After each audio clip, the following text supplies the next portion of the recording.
Nandito po tayo mga kapatid sa isang porsyon ng road concreting na kung saan itong nakikita ninyo ay ito na lang yung nalalabi na hindi pa natapos itong mga concrete main upang tuluyan ng matapos itong 300 meters na kinargo nila na road concreting natin. At mamaya ipapakita ko po sa inyo yung kabuuan nitong 300 meters. At tulad ng itong nasa harapan natin, ito na lang po yung tatapusin nila ngayon.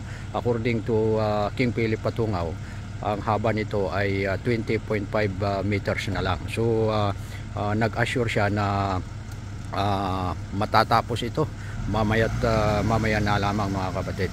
So ito, nandito yung simento na nila. So any moment from now umpisan na nila yung buhos dito para tuluyan ng matapos. At kausapin natin si King Philip Patungaw tungkol dito. Lapitan ko lang mga kapatid, lapitan ko lang siya. Ito siya. So ito. So hello, ito na po si ito po si King Philip. Ito po kasama natin ngayon. At ito po yung foreman nila. Medyo matagal na rin sila dito. Marami rin silang pinagdaanan na hirap dito. So King Philip, malapit nang matapos itong concreting ninyo dito sa kalsada namin. Ano pong masasabi mo ngayon? Alam ko maraming hirap na pinagdaanan nyo dito. Masasabi ko lang, kahit ano ang hirap na pinagdaanan namin dito, matatapos namin ang kalsada. Iiwan namin ito, bago namin ito iiwan ay malinis at maganda ang trabaho. Okay. So ayan. Ano pong dahil you are about to exit from our barangay, ano po naman ang masasabi mo sa mga tao dito habang kayo ay nakatira dito? Medyo matagal-tagal na rin kayong tumira dito dahil sa inyong trabaho. At alam ko halos karamihan yung mga tao dito ay nakilala mo na rin sila. Ano po naman yung masasabi mo at mensahe mo sa kanila?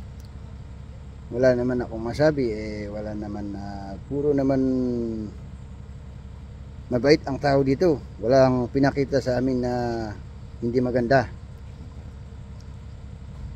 So pagkatapos itong project ninyo, ano po yung susunod na maaaring puntahan ninyo o gagawin ninyo? Hintayin namin yung tawag ng boss namin kung ano ang isusunod namin na kontrata. Okay.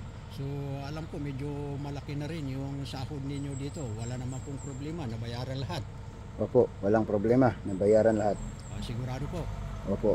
Ayan, yun yung mabuti sapagkat hindi basta-basta yung pagod nyo dito. Kaya dapat yung contractor ay talagang binabayaran kayo ng buwan. Yung talagang kung magkano talaga yung dapat na kunin ninyo, dapat maibigay lahat, di ba?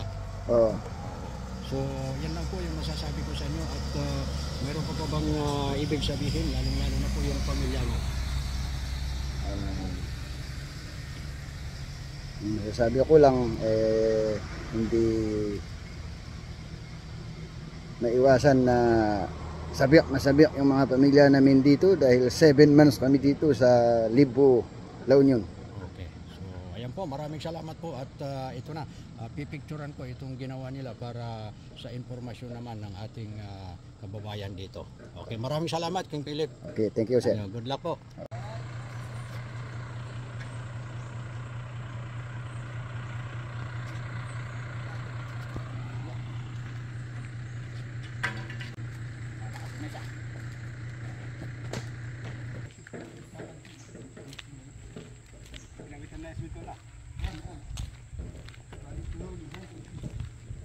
Ito yung data.